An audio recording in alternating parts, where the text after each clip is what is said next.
C'est l'histoire d'un but. Un but qui va changer à jamais la vie des hommes qui composent le Paris Saint-Germain de cette saison 1995-96. Ce club ne sera plus jamais comme avant.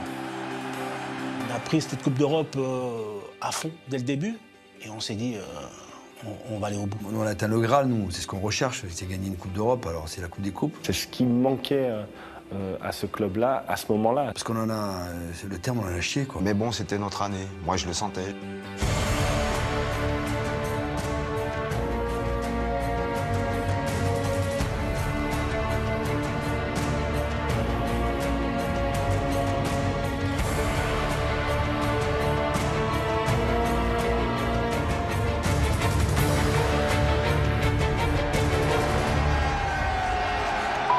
Bruxelles, 8 mai 96. Le Paris Saint-Germain est sur le toit de l'Europe. Le club de la capitale remporte le plus beau trophée de son histoire. Mais que ce fut difficile. À Paris, rien ne se passe jamais comme ailleurs. Ce club n'est décidément pas comme les autres. Le PSG égale émotion. Le PSG égale passion. Le PSG égale impertinence. Le PSG, on est, j'aime bien ça, on est des enfants terribles.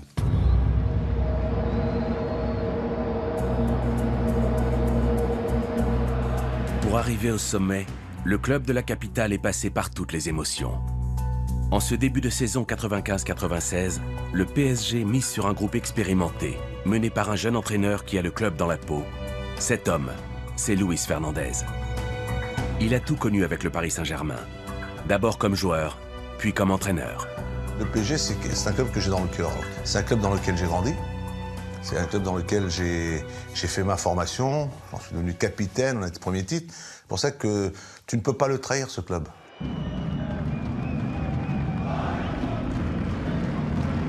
Pour Luis Fernandez, ce club est sacré. S'il a autant l'amour du PSG, c'est d'abord pour son enceinte, le Parc des Princes. Quand tu rentres dans ce stade, tu es obligé de ressentir quelque chose, tu es obligé de ressentir la ferveur. Quand vous êtes joueur de foot et vous jouez dans ce stade-là avec le bruit que ça faisait à l'époque, c'est quelque chose qui, voilà.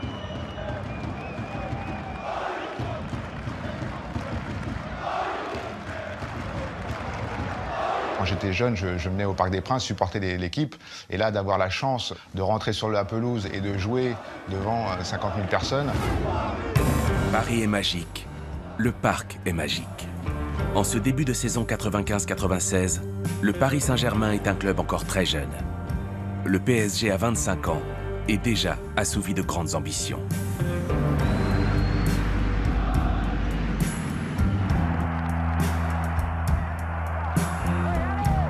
Dès l'origine, alors qu'il n'a encore que quelques joueurs professionnels, le club de la capitale a plein d'ambitions et un entraîneur hors du commun, le meilleur Français en Coupe du Monde, Just Fontaine. Nous sommes le 4 juin 1974. Dans quelques heures, Paris doit jouer le match de la montée en première division. Si on monte, c'est le Parc des Princes avec 45 000 personnes. Et si on ne monte pas, Saint-Germain avec 1500 personnes. Alors c'est à vous de voir le problème. Si vous voulez jouer l'année prochaine en seconde division, vous me le dites de suite, je ne vous mets pas dans l'équipe. Et si vous voulez jouer en première division, vous le montrez sur le terrain, c'est tout. Le message du grand Just Fontaine est reçu. À peine 4 ans après sa naissance, Paris Saint-Germain est en première division. Paris Saint-Germain en première division, c'est fait. L'équipe de Just Fontaine, victorieuse 4-2, a pris sa place pour la première division. En 1978, le parc va connaître une histoire d'amour folle. Son premier prince. C'est l'ère du président Borelli. Personnage hors norme, il va définir l'ADN du Paris Saint-Germain. L'époque de Francis Borelli, elle a probablement défini la personnalité générale du PSG. Borelli, c'était des critères très esthétiques. Il fallait que les joueurs, ils jouent bien, il fallait qu'ils soient beaux. Il fallait qu'ils soient élégants. Donc il avait des critères parfois. On va prendre ce joueur, non, attends, t'as vu comment il est habillé, là, son short tombe pas bien, il est pas beau. Si le club est aussi attachant, c'est parce que Francis Borelli y a amené du panache, il y a amené du cœur. Avec lui, la ville gagne en 1986 le titre de champion de France, le premier depuis 50 ans après celui du Racing. Mené par son capitaine Luis Fernandez, alors joueur emblématique de l'équipe, Paris entre dans la légende. Ce que le Paris Saint-Germain a vécu là, c'est, je dirais, la première pierre de son vécu, de son expérience pour la suite. C'était la fin de l'adolescence et le début de l'âge adulte. En 1991, après quelques années difficiles, Canal+ rachète le Paris Saint-Germain. Une époque flamboyante commence.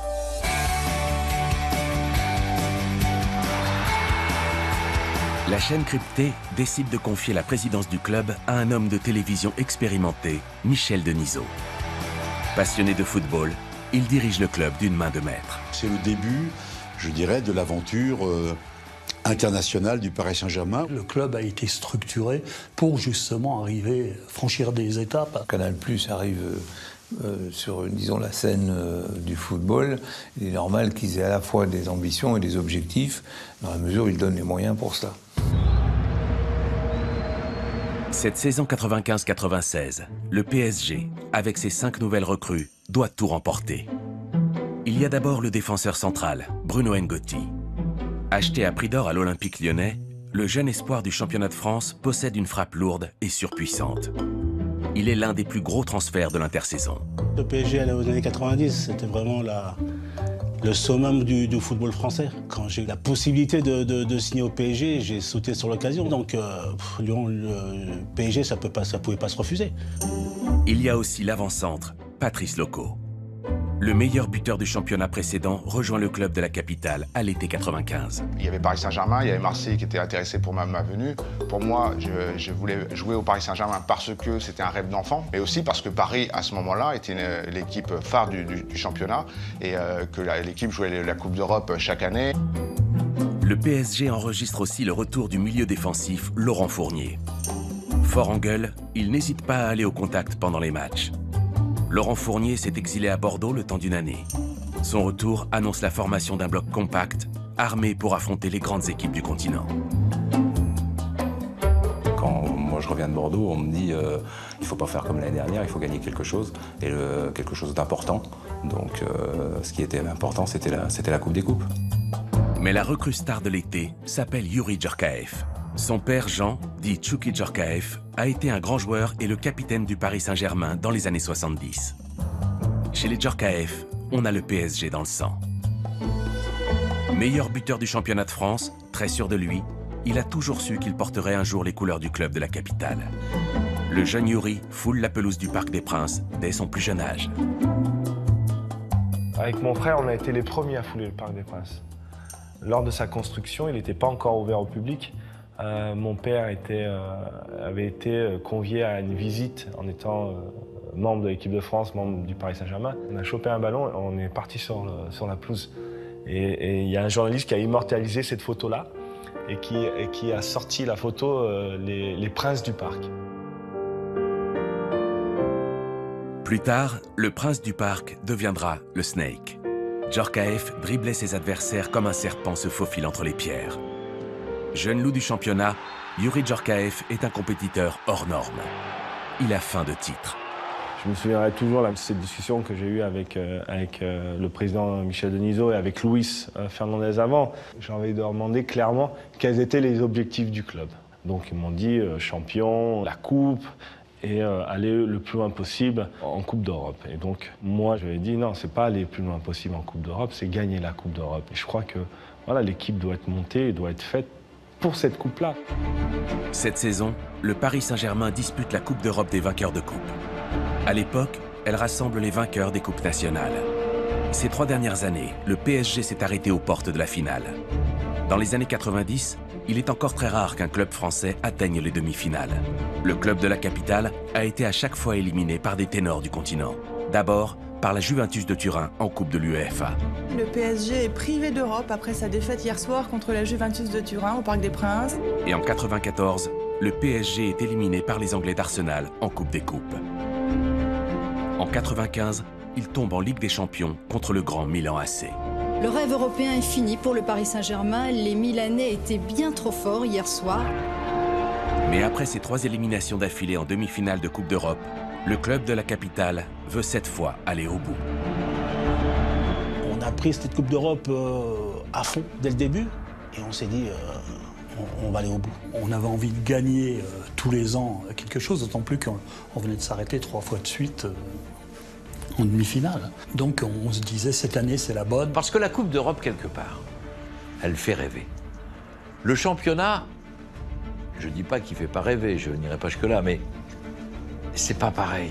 On a construit une équipe pour gagner cette coupe-là et ça a été clair entre nous dès le départ. On a dit, on va gagner la coupe. Avec la Coupe d'Europe en ligne de mire, la saison du PSG débute en trombe. Mais c'est d'abord en championnat de France que Paris brille. Le club de la capitale écrase tout sur son passage. L'équipe est sur un nuage. Elle pratique un football exceptionnel. La mayonnaise a pris entre les anciens et les nouveaux. Le match vient à peine de commencer lorsque Patrice Loco hérite d'un centre de Vincent Guérin. Huard s'incline une première fois. Et enfin, l'inévitable rail qui donne à la victoire du PSG des allures de balade automnale. Il y avait une espèce d'impression qu'on ne pouvait pas perdre.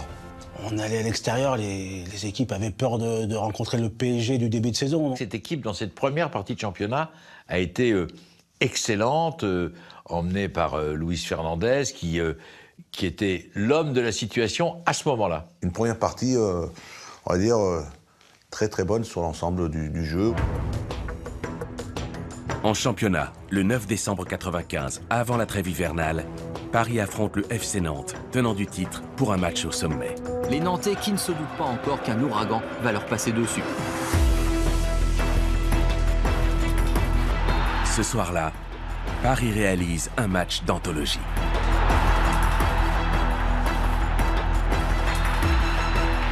Oui, le PSG est depuis 2 mois un rouleau compresseur auquel personne ne résiste, pas même le champion de France en titre. Quand on gagne 5-0 contre Nantes, on n'a qu'à penser à essayer de bien se préparer pour la deuxième partie. Vous pensez que ça va rouler tout seul, que personne ne vous rattrapera puisque vous avez assez de points d'avance? Maintenant, on sait toujours que dans le football, tout peut aller très très vite et que des périodes dorées comme ça se cachent souvent des périodes un peu plus difficiles. On se demandait quand allait arriver le hic. Et il est arrivé après la trêve. Mais personne au club ne se doutait qu'après la belle série de cette première partie de saison, l'orage couvait.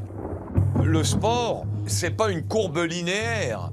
Il ne suffit pas de faire des bons entraînements, d'avoir de grands joueurs, pour que d'une façon arithmétique, les points arrivent. Il y a des moments difficiles. En ce début d'année 96, le PSG ne gagne plus et s'enfonce en championnat. Bientôt, ses poursuivants le rejoignent au classement. Quand vous perdez un match, vous dites c'est pas grave, il va en avoir un autre. Et le deuxième, ça va pas. Puis le troisième, et vous êtes dans une série extrêmement négative et la confiance, vous la perdez. La machine s'enraille. Et quand elle s'enraille, c'est difficile de repartir. Le doute s'installe en vous. Vous prenez plus de risques. Et c'est ce qui s'est passé. Mais il y a un match en particulier qui va laisser des traces et marquer cette deuxième partie de championnat. Ce 11 février 1996, au Parc des Princes, Paris Saint-Germain affronte Montpellier, timide 8e du championnat. Le public commence à lâcher le Paris Saint-Germain. Là, ça a été un des tournants, je veux dire, de cette chute, entre guillemets, du Paris Saint-Germain. C'est le fameux match de Montpellier. On passe carrément à l'actualité sportive maintenant avec une sacrée surprise. Hier soir au Parc des Princes, le Paris Saint-Germain, leader du championnat de France de football, a pris une drôle de claque. Jusqu'à la 77e minute, Paris mène 2-0 lorsque l'invraisemblable se produit. Pendant 4 minutes, le PSG sort du match. Montpellier en profite pour inscrire 3 buts. Le Parc est abasourdi. C'est des matchs qui marquent, parce que quand tu gagnes 2-0 au Parc et que tu perds 3-2 à la fin, c'est pas possible. Pour tout vous dire, je ne me l'explique pas encore aujourd'hui, que je pensais que c'était un accident, et ça a été plus qu'un accident. On n'arrivait pas à toucher le ballon, on n'arrivait pas à marquer un joueur, on n'arrivait pas à se mettre dans le match. Et ce qui devait arriver arriva. On en a pris un, on en a pris deux, et on n'a pas eu...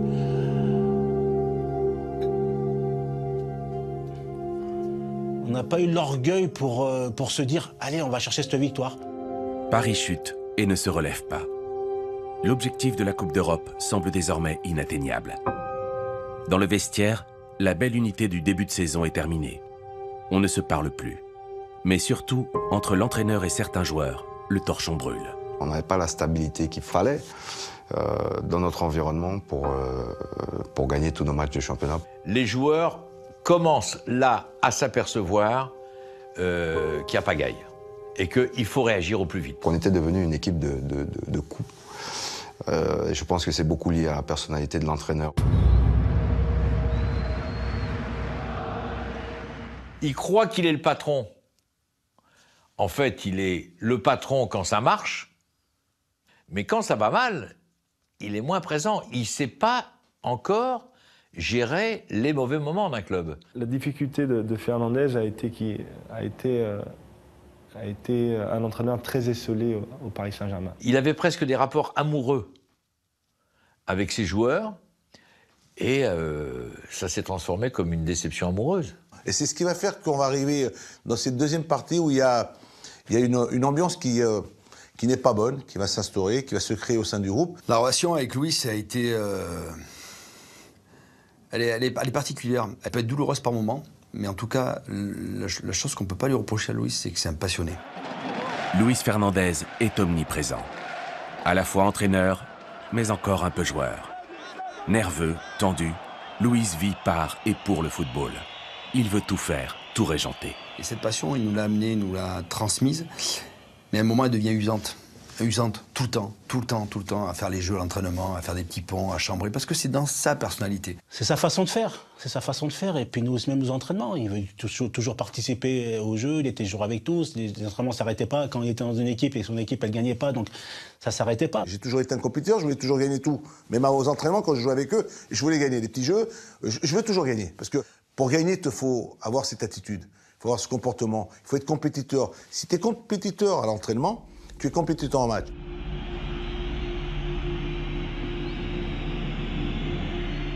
Malgré la crise de nerfs en interne, le PSG ne veut pas abandonner ses rêves européens. En quart de finale, les Parisiens doivent aller affronter les redoutables Italiens de Parme. Ces derniers viennent de remporter 2 trophées européens en 3 ans. Les Parisiens, convalescents après quelques matchs difficiles en championnat de France, n'auront pas la partie facile ce soir face à des Parmesans qui restent l'une des meilleures équipes du Calcio. C'est vrai que les équipes françaises avaient toujours du mal contre les équipes italiennes parce que c'était un jeu qu'on connaissait moins. On se sentait peut-être inférieur à ce genre d'équipe. À cette époque-là, les Italiens, ils nous font chier toujours. On sait, on joue les Italiens, ils sont pénibles à jouer, ils ne se livrent pas, ils sont toujours plus mauvais que nous, mais se qualifient toujours. En Italie, au match aller, Paris s'incline 1-0. Mais surtout, le meneur de jeu du PSG, Youri Djorkaeff, se blesse sur le terrain de Parme. Il sera absent pour plusieurs semaines. Le match retour s'annonce difficile. Un joueur va alors se distinguer, le Brésilien Rai. Je sentais que l'équipe, ça a beaucoup appuyé sur ma performance et ce que je pouvais apporter à ce match-là. Champion du monde et capitaine de la Seleção, le Brésilien réalise l'une de ses meilleures saisons avec le Paris Saint-Germain.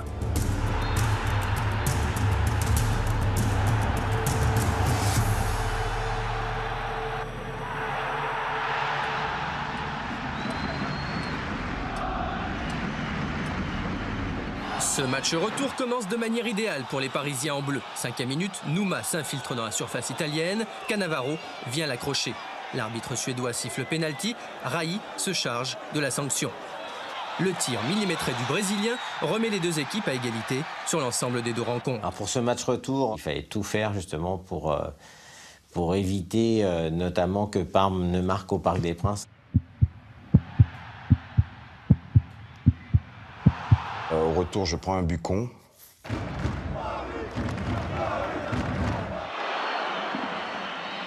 Une balle qui rebondit juste devant moi, quoi. Je n'ai pas vu le départ du ballon, j'ai vu l'arrivée, donc je n'ai pas eu le geste qu'il fallait.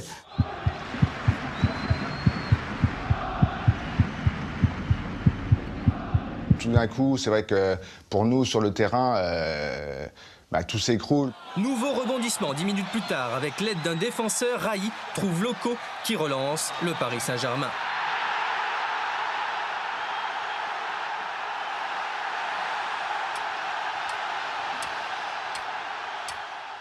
Ce que je me rappelle, c'est que je récupère un ballon aux abords de la surface de réparation. Je percute et je sais qu'il y a un joueur de Parme qui vient me faucher. Le pénalty est évident et quand il y a eu ce pénalty, donc Raï a pris le ballon, tout ça, je suis allé le voir. Je lui ai dit, bon, Raï, on est tous avec toi. C'est toujours difficile de tirer 2 pénaltys dans le même match. 2 pénaltys dans le même match, c'est très très compliqué. Le gardien savait que c'était le deuxième, qu'il bougeait pas mal pour m'essayer de me déconcentrer. Et donc j'ai essayé d'oublier que j'avais tiré un penalty. J'ai essayé de faire en sorte que ces moments soient un moment à part. 3-1. Pour le moment, Paris est qualifié, mais il reste 20 minutes à tenir. Un seul but italien condamnerait les Français. 85e minute, la défense du PSG cruellement absente. Bernard Lama a évité le pire. Les dernières secondes sont interminables. L'arbitre fait jouer plusieurs minutes au-delà du temps réglementaire.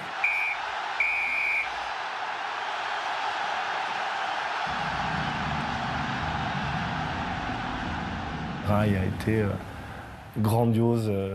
Pas que Raï, mais lui en particulier, toute l'équipe a été très forte. Tactiquement, on a été meilleur que les Italiens, ce qui est très rare. Après ce match-là, on s'est dit que l'objectif était à 2 marches.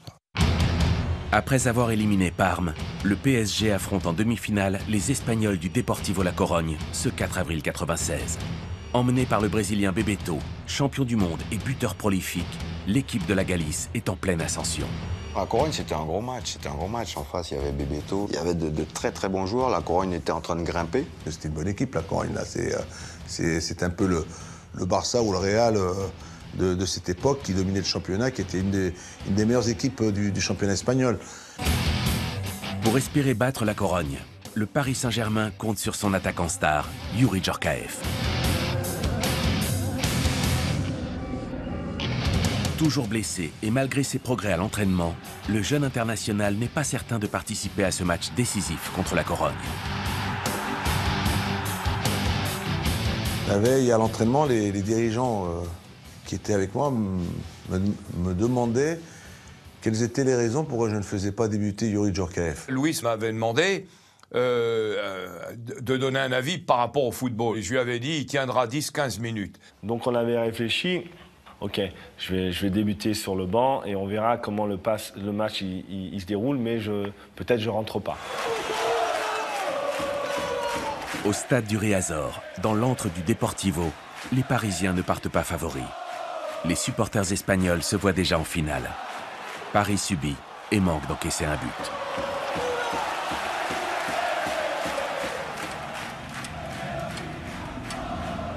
Puis au bout d'un moment, je le sens. Et je vois Louis, je sais comme il est, une fois qu'il est dans le match, il ne voit pas ce qui se passe à droite, à gauche. Et alors, ce que j'ai fait, c'est que je me suis rapproché petit à petit. Je me suis rapproché du banc et j'ai fini à côté de lui. Et lui il s'est regardé, il dit, qu'est-ce que tu fais là? Il dit, je suis prêt. Je suis prêt à rentrer. Dès qu'il est rentré, je me suis dit, mais Youri, il va faire quelque chose, parce que Youri, c'est un ballon, un but. Je crois que Djorkaeff était capable, et si on se rappelle bien, il rentre, il est sur le côté gauche. Je crois que mon premier ballon, il rebondit, je prends le ballon et... Il rentre avec son extérieur pied droit et il met une frappe exceptionnelle dans la lucarne. Il est rentré, quelques dribbles, un coup d'œil à droite, un coup d'œil à gauche, la balle était au fond.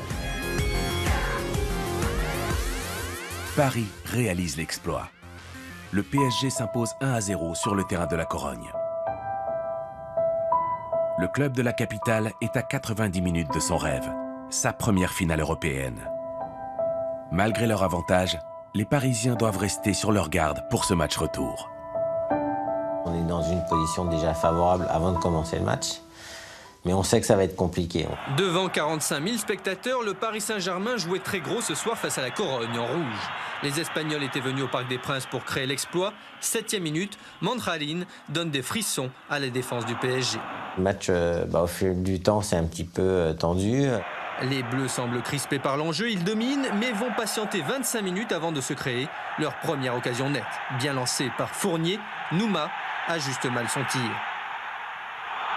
L'équipe a gardé la tête froide, continué soudé avec la finale dans notre objectif.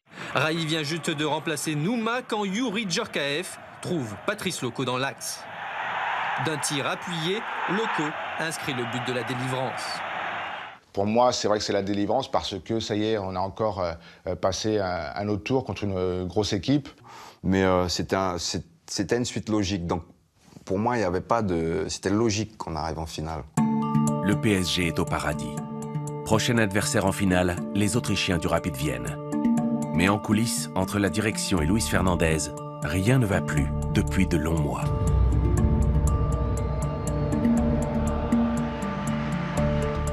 La crise hivernale a laissé des traces. Le club met la pression sur l'entraîneur. Ce dernier est la victime désignée et finit par rompre au plus mauvais moment. Quand on te dit qu'il te faut absolument gagner un titre pour que tu puisses rester, c'est une sorte, on est en train de te mettre une certaine pression. C'est quelque chose que je n'ai jamais accepté. Luis démissionne. Le moral de l'équipe est au plus bas. Le président du club, Michel Denisot, s'explique. Il m'en a expliqué les raisons entre quatre yeux. Moi, je ne m'exprimerai pas là-dessus. S'il le souhaite, il pourra vous redire ce qu'il m'a dit. C'était en tout cas un moment très, très fort dans notre collaboration qui n'a, ça peut vous paraître paradoxal, mais peut-être jamais été aussi bonne. C'est une décision à la fois qui est un peu, comment dire, difficile, mais que je l'ai prise avec beaucoup de conscience et qu'à partir de là, maintenant, moi, je n'ai qu'une priorité en tête, c'est de préparer l'équipe pour les 2 matchs de championnat qui nous restent et la finale de la Coupe d'Europe. Dans ma tête, je suis à fond dans ce club. Dans ma tête, je suis comment dire, motivé, plus que motivé.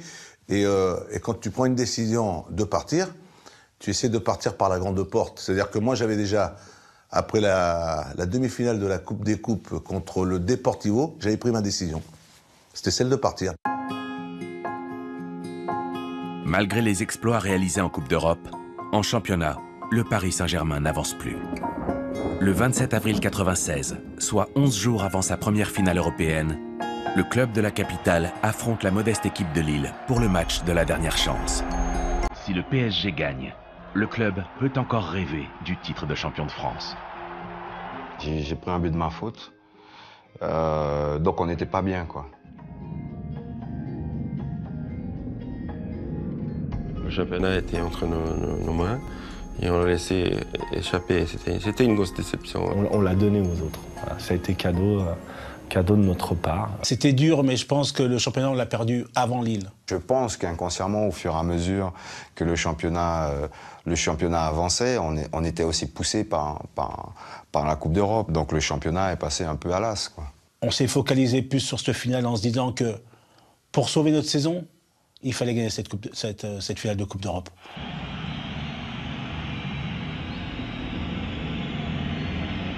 Quelque chose n'allait pas, mais on le sentait. Si on continuait comme ça, on allait se planter. Mais c'est dans ces conditions-là qu'on prépare une finale de Coupe d'Europe, quoi. En venant de perdre un championnat, en n'ayant pas le dialogue avec l'entraîneur. C'est un peu tendu, voilà, la vérité, c'est un peu tendu. Pour préparer la finale, Michel Denisot décide d'une mise au vert à Hendaye, une station balnéaire du Pays Basque. Et avec la complicité de certains joueurs, le malicieux président du PSG a concocté une petite surprise pour son équipe. Michel Denisot m'appelle en me disant Yannick, j'ai un truc à te proposer, on va partir en stage à la finale, est-ce que ça te dirait de venir? Je dis ok, puis je raccroche, et puis je me retourne, je dis mais merde, je viens d'arriver en vacances avec ma femme et mes gosses, je vais les planter là, et je les ai plantés. Yannick Noah a une aura de vainqueur. Il gagne Roland-Garros en 83 et mène l'équipe de France de Coupe Davis à sa première victoire depuis près de 60 ans. En avril 96, les dirigeants du PSG confient à Yannick Noah la mission de préparateur mental de l'équipe. Un choix qui ne laisse personne de marbre. C'est vrai que nous, en voyant arriver Yannick, enfin moi j'étais très content. On a senti que, bien sûr, Louis s'était perturbé, oui. On vient un peu marcher sur ses plates-bandes. J'ai bien prévenu que s'il rentrait on va dire dans le domaine de l'entraîneur, dans la préparation ou dans les causeries, là, à ce moment-là, je quittais le stage. Louis l'a très mal pris, mais il a été très intelligent. Il pense au club avant tout. Et il est assez malin pour se dire, finalement, je mets mon orgueil dans ma poche, et si, avec l'apport de Yannick, ça décontracte un petit peu tout le monde, et qu'on réussit à gagner la Coupe d'Europe, honnêtement, on oubliera que Yannick Noah était là, et on dira Luis Fernandez, le premier entraîneur français à avoir gagné une Coupe d'Europe. Quand je suis arrivé, je ne suis plus à l'hôtel, il devait être, je sais pas, 10 ou 11 heures du soir. Il y avait Bernard Lama, qui était un de mes amis de l'équipe, qui n'était pas au courant que j'arrivais. Mais qu'est-ce que tu fous là? Puis c'est là qu'il m'explique, quoi. Et qui me demande, mais il me dit, mais qu'est-ce qui se passe? Je lui dis, bon, allez, viens, je t'explique. Le lendemain matin, Yannick Noah prend les choses en main. Il réunit tout le monde dans une pièce. Mais il a une première requête d'un genre un peu particulier. La première chose que j'ai demandé, c'est que tous les dirigeants et tout le staff sortent de la salle. C'était un signe que je voulais fort, pour pouvoir tout de suite montrer que j'étais pas venu en vacances. Et de parler de la victoire, du goût de la victoire. Qu'est-ce que c'est de gagner, quoi. Il y a des gens qui font passer des messages bien mieux que d'autres. C'est quelqu'un qui dégage quelque chose de tellement positif, tellement... quelqu'un qui a un charisme gigantesque. Très souvent, les gens pensent gagnons et après on va rigoler. Moi, je dis rigolons, parce que quand on rigole, on gagne. Pour ressouder le groupe, Yannick Noah organise en plein stage de préparation une soirée entre joueurs sans dirigeant ni staff technique. On va tous en Espagne, à côté de Biarritz. Et on s'est fait une fête de malade, on s'est marré. C'était tellement bien. On a chanté, on a dansé, enfin, on a bu. On a couru sur la place, on a couru sur la plage, on a couru. Ça a été un grand moment. Il y avait la jeunesse qui ressortait, la pression qui sortait. C'est comme si on retrouvait un souffle d'espérance, de cohésion. Et au retour, dans le bus, on a commencé à chanter, tout ça. C'est de là que Yannick a créé une chanson. Makar Carbona, Boyazaname. Bomingo, de Banajaja, be. Yeah, yeah, yeah, yeah, yeah, yeah. Yeah, yeah, yeah, yeah, yeah, yeah.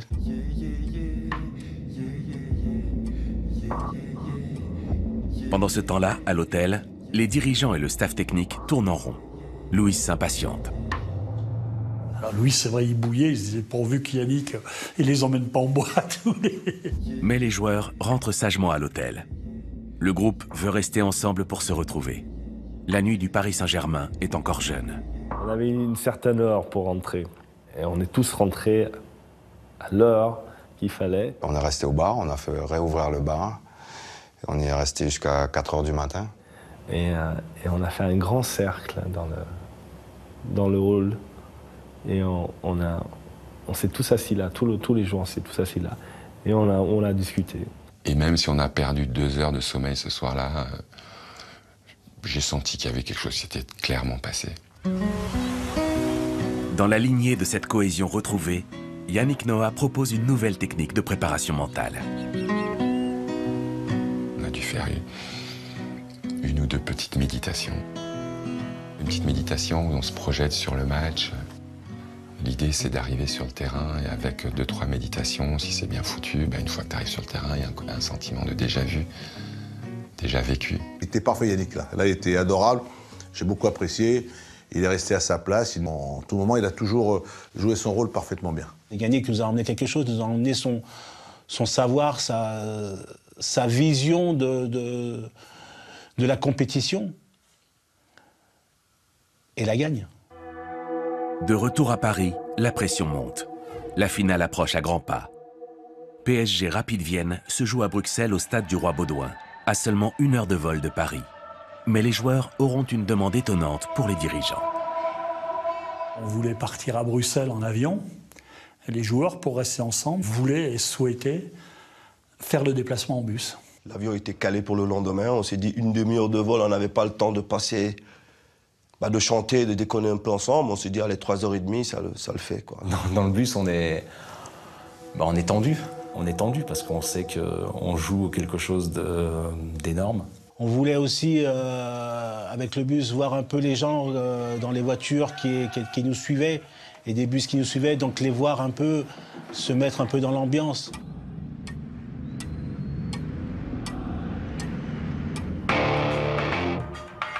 « 6 mai 96, 2 jours avant la finale, le bus quitte le Parc des Princes, direction Bruxelles. Sur l'autoroute du Nord, un épisode va venir détendre l'atmosphère. Je me souviens qu'on s'est arrêté sur une aire d'autoroute. On a commencé à sentir une odeur de frites, de saucisses. Et Luis Fernandez s'est mis derrière le snack et a fait des frites et des merguez pour les joueurs. C'était pas très diététique, c'était pas en relation avec le discours que nous avait tenu Yannick quelques jours plus tôt. Là, je t'ai effondré.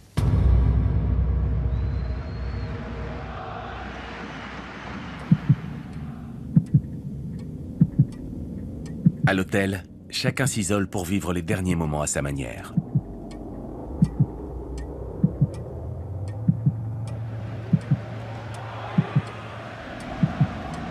Quand on est venus tous à la collation, hein, vers 17h, c'est vrai qu'il y avait... c'était assez pesant quand même, le silence qu'il pouvait avoir. Pour la dernière causerie d'avant-match, le manque d'écoute des mois précédents n'a plus sa place. L'équipe est de nouveau unie et suspendue aux lèvres de l'entraîneur.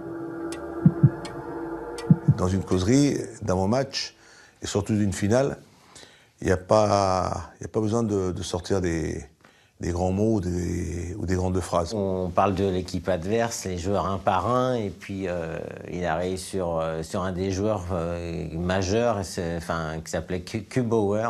C'était le numéro 10 qui était excellent, qui avait un pied gauche redoutable. Et je me souviens toujours de Louis qui l'entoure là, avec un marqueur. Il dit faites attention à lui parce que c'est le métropole de l'équipe. Sur le coup, on se regarde tous. Métropole, je voulais dire le métronome de l'équipe. Donc après, on se met à éclater de rire. Ouais, tout le monde a rigolé, même lui, et c'est ça qui est bon. Voilà.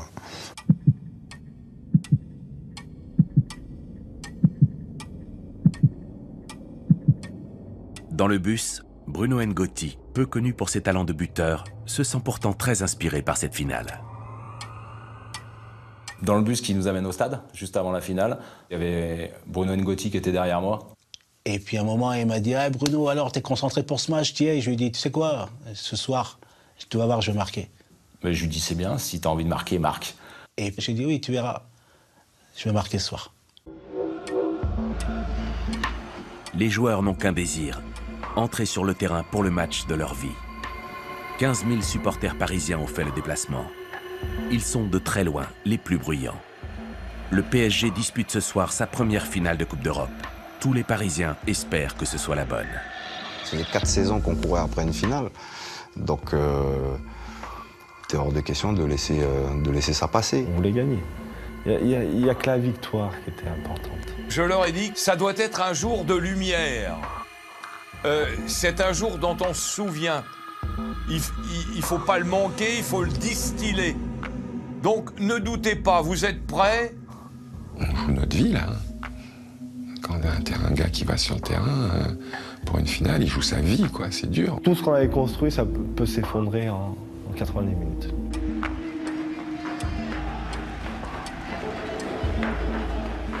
Écouter le bruit des crampons sur le carrelage, oui, ça m'imprègne, ça me motive, exactement. Oui. Donc, oui, vous entendez du bruit, mais vous êtes dans le couloir, vous n'êtes pas encore sorti dans l'arène. À la seconde où les mecs rentrent sur le terrain, t'as la trouille. Hein. Et effectivement, avec l'entrée des joueurs sur la pelouse.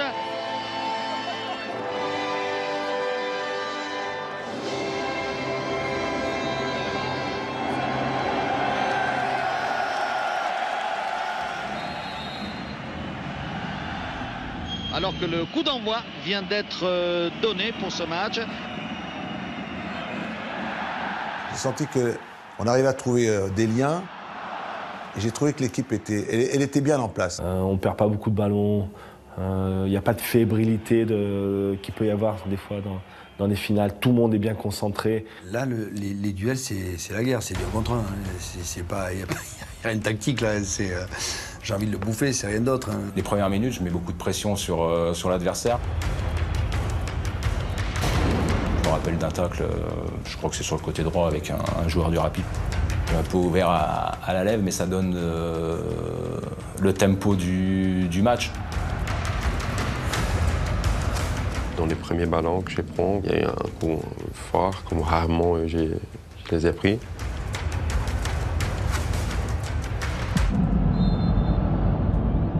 Ça me fait très très très mal. C'est le seul moment de ma carrière que j'ai eu l'impression que c'était quelque chose qui était déjà pensé avant. Ces mecs-là, il faut les casser.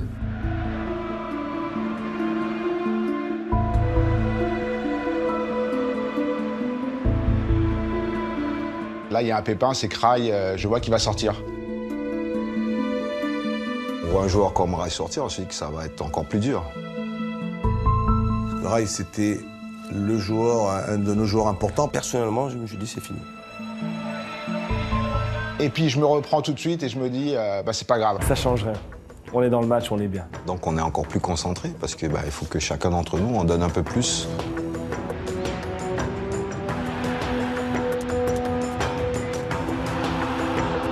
Je sais que Youri à un moment tire sur la tête et sur la barre et je me dis oula. Il n'y a pas de dépit de dire ah putain, elle n'est pas rentrée ou.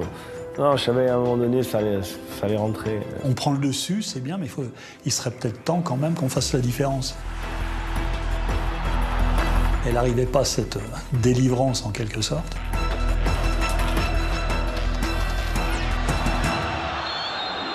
Il y a une faute. Et ce sera un coup franc au bénéfice de l'équipe parisienne. Tous les coups de pied arrêtés sont les occasions de but dans des matchs importants. On est loin tout de même de la cage de Consel. Un coup franc un peu plus loin de 30 mètres, ouais, la première chose que je me dis, elle est pour moi. Mais le coup franc, il arrêté à 45 mètres, j'aurais dit, elle est pour moi aussi. Avec Bruno Ngoti aux côtés de Youri Djorkaeff. S'il y avait un joueur qui pouvait frapper ce coup franc, c'était pas Youri Djorkaeff, c'était Bruno Ngoti parce qu'il est très loin. Et c'est le seul joueur qui avait une frappe aussi lourde. Tout de suite, inconsciemment, j'y vais parce que je sais que c'est moi qui dois tirer. Ça paraît tout de même un peu loin pour Bruno Ngoti, dont on connaît la puissance de la frappe. Ngoti et Djorkaeff sont en train de discuter. Youri a des envies de la tirer, donc commence à me dire Bruno, tu la sens, Youri, tu la sens. Donc on a un petit dialogue comme ça qui se dit vas-y, c'est qui, c'est moi, c'est lui, c'est moi. Il disait non mais là c'est un peu loin pour toi Youri. Non, non, non, je t'assure, elle est pour moi. À cette distance, c'est Bruno. C'est Bruno qui doit le tirer, c'est pour ça que je n'ai cessé de l'appeler. Prends tes responsabilités. Je disais même à Youri, fais tirer Bruno. Louis aime à croire que c'est lui du banc de touche qui criait Bruno, tirez. Mais personne n'entendait. Personne n'entendait. Du coup, je dis à Youri, écoute Youri, c'est bon, laisse-la moi. Dès qu'elle la moi, tu vas voir, je vais te la mettre au bout. Je prends 3-4 pattes d'élan. J'essaie de frapper le plus fort possible et de viser la cage. Ngoti va frapper quand même de loin, très fort, et but! But fantastique là de Bruno Ngoti. Un coup franc à 40-45 mètres. Bruno Ngoti a pris sa chance et vient de donner l'avantage à l'équipe parisienne. Quand on voit une force musculaire comme Bruno taper dans la balle, si la balle n'est pas déchiquetée, en face, elle pénètre comme un obus. Je vois que le gardien ne peut pas l'avoir. Avant qu'elle rentre, je commence déjà à courir parce que je sais qu'elle va rentrer. Je pars en courant, je m'arrête pas, je vois les mecs derrière moi, je pars vers la tribune, je lève les bras et je vois tous les gens courir vers moi, c'est extraordinaire. C'est l'orgasme. Le coup franc d'Ngoti, vous ne pouvez pas rêver plus beau. Quand il marque, je pense que j'ai roulé une pelle à Moutier. Là, c'était un soulagement, une délivrance. C'est une libération, mais il y a 1 heure de jeu derrière encore, quoi. À la mi-temps, le PSG mène 1-0. Dans les vestiaires, Luis Fernandez demande à son équipe de ne rien lâcher. Mais s'ils veulent se mettre à l'abri, les Parisiens doivent à tout prix marquer un deuxième but. Il faut absolument marquer un deuxième but pour se mettre à l'abri, mais on n'arrive pas à le faire. Plus ça approchait de la fin du match, et plus elle a tendu. À ce moment-là, on ne gagne plus les duels. Et c'est là où on est en danger. Le PSG commence à souffrir. Le gardien Bernard Lama est mis plusieurs fois à l'épreuve. Les Autrichiens se montrent de plus en plus dangereux. Quand vous ne mettez pas des occasions pour vous mettre à l'abri, il y a du doute. Le fait de ne pas marquer ce deuxième but a permis au Rapide de Vienne d'y croire un peu. Ils ont pris un peu le dessus, donc on s'est dit, on fait quoi? On défend plus bas, donc on savait plus quoi faire.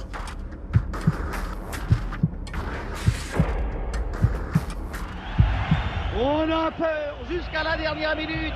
On tremble pour Paris. Les 5 dernières minutes ont été, comment dirais-je, ont été très tendues.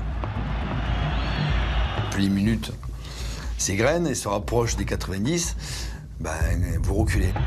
Les Autrichiens ne sont pas morts et que Lama se précipite dans les pieds de Janker. La pression est exercée par l'adversaire et là vous enchaînez les coups de pied arrêtés, les frappes adverses.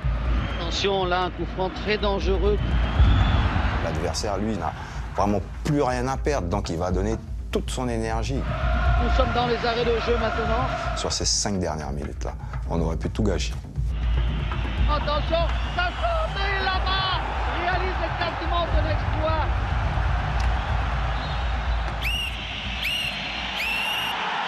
Cette fois, ça y est, il est 22h15. Paris est sur le toit de l'Europe.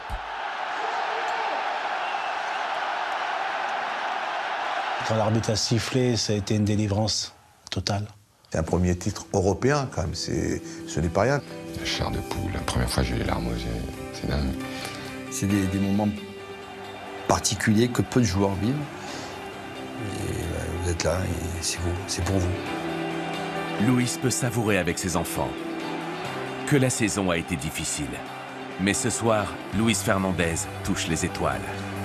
Il devient le premier entraîneur français à gagner une Coupe d'Europe. Désigné comme responsable de la crise en championnat, il permet au PSG de remporter son plus beau titre. L'exploit est immense. Vous n'avez pas envie de partir de ce stade où vous avez... on a atteint le Graal, nous. Parce qu'on en a... C'est le terme, on en a chié, quoi. Voilà. Et on n'a pas envie de partir. On n'a pas envie de partir de ce stade.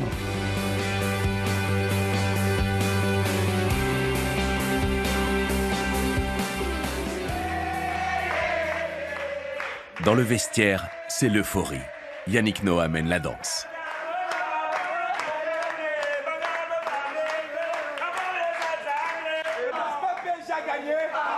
On est qui, n'est-ce pas, le PSG? N'est-ce pas, nous sommes mauvais?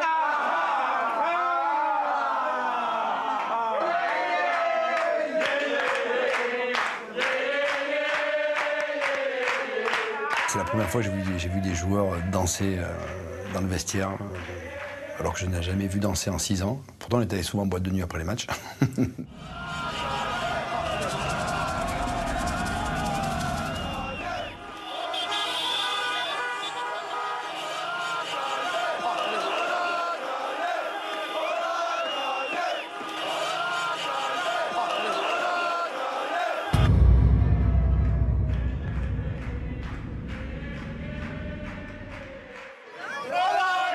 Avant d'aller au siège de Canal+ pour une grande fête, les joueurs sont accueillis à l'aéroport du Bourget par des supporters un peu particuliers.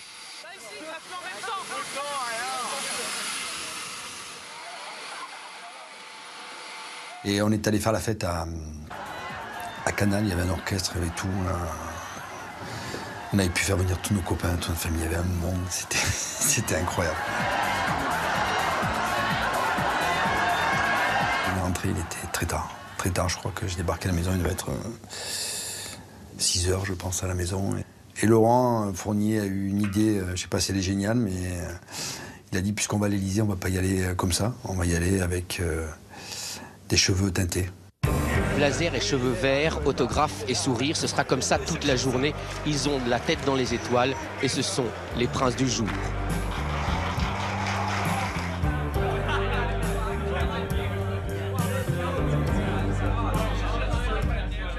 avait un dîner officiel hier soir. Et ben, je l'ai annulé. Et j'ai regardé le match. Et j'ai compris comment on devenait cardiaque.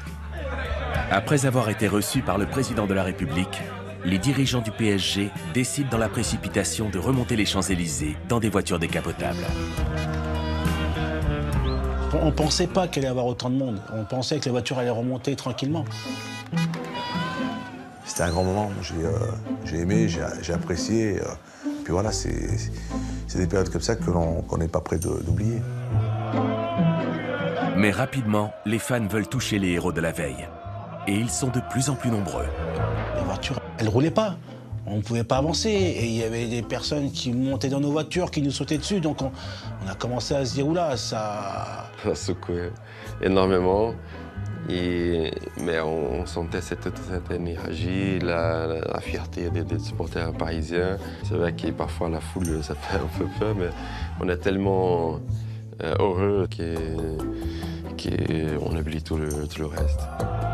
Après s'être extirpés des Champs-Élysées, les joueurs et le staff arrivent au Parc des Princes pour présenter la coupe aux supporters parisiens. On s'était dit qu'arrivé au parc, on allait pouvoir présenter cette coupe un par un, on allait être présenté au public, on allait être ovationné. Malheureusement, ça s'est mal passé après avec les supporters. Des centaines de supporters envahissaient la pelouse, interrompant le bel ordonnancement de la fête. C'est sorti de tous les côtés, ça a couru sur le terrain. Ça a gâché la fête.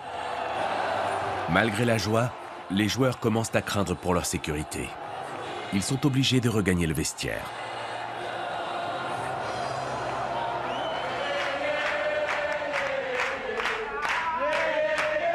Yannick Noah a décidé de venir en famille avec son fils Joachim, le futur champion de basket américain. Et vraiment le souvenir marquant que j'ai de ce moment-là, c'est Joachim Noah, le fils de Yannick, qui était là donc, le lendemain avec nous, au vestiaire. Le gamin, il avait 2 boîtes de coca, il tapait dessus et il chantait, il chantait, il chantait. Et quand je le vois aujourd'hui jouer au basket, je trouve ça extraordinaire, quoi. Voilà, t'as un enfant qui rentre dans le vestiaire, et tous les gars qui le prennent et qui lui tapent dans la main et qui chantent avec lui, ça n'a pas de prix, ça n'a pas de prix.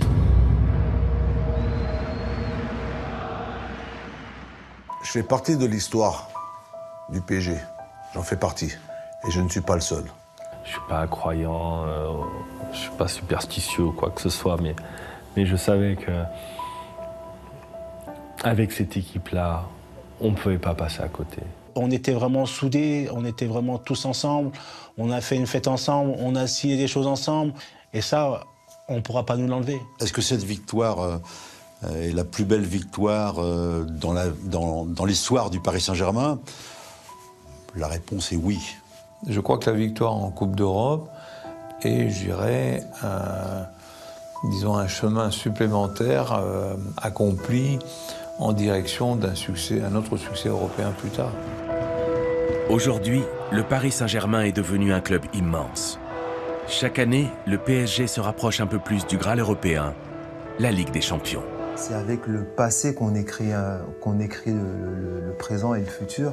Donc c'est l'histoire d'avant qui a fait que le PSG en est là aujourd'hui. Aujourd'hui, c'est un PSG qui est rentré dans une autre dimension. C'est un autre Paris Saint-Germain. On sent aujourd'hui des joueurs, je parle pour la plupart étrangers, qui aiment Paris, qui aiment le club, qui aiment la ville et qui s'y sentent bien. Mais je suis persuadé que le PSG, ce PSG, est sur la bonne voie. Et c'est difficile à dire, hein. Ça peut être dans 2-3 ans, dans 4 ans, on ne sait pas. Mais je suis persuadé que le Paris Saint-Germain réussira à remporter une Ligue des Champions, la Ligue des Champions, j'en suis sûr.